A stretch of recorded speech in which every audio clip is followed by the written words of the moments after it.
Hi, I'm Matt with the National Tile Contractors Association. Thank you for watching this episode of Tile TV. Today I am building a shower. This is a method found in the TCNA handbook known as B415, which includes a rubber pan liner and cement board.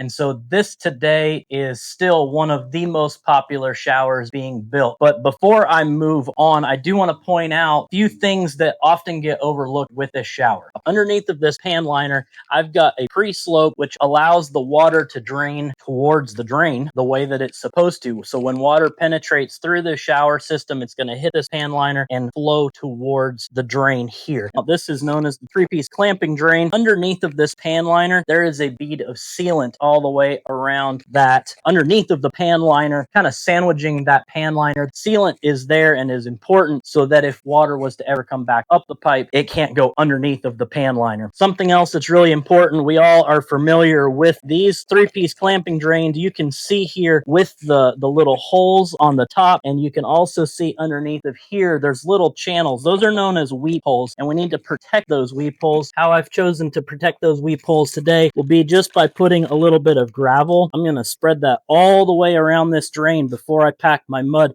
That's going to kind of act like a filter.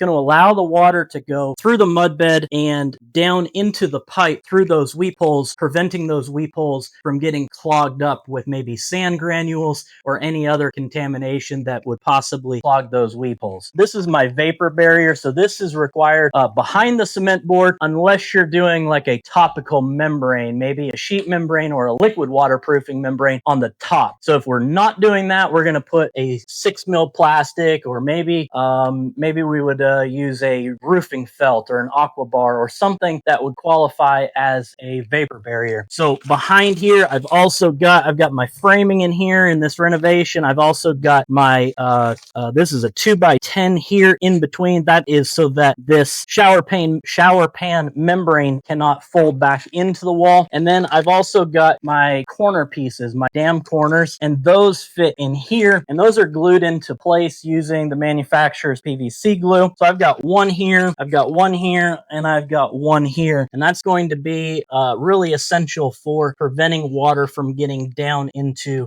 this cavity here where the membrane has been cut to wrap over top of the curb. You'll also notice that I've got my nails way up here. So when we read the instructions in the TCNA handbook, the method says no nail penetrations 3 inches above the top of the curb. Well, the height of this dam corner right here is 3 inches, and so I have no nail penetrations below 3 inches. So we're going to do a whole nother Tile TV episode about our curb options, but I have chosen to use a diamond lath on this curb, and I think those are all of the things that often get overlooked on a B415 shower, and we're going to go ahead and finish building this shower right now.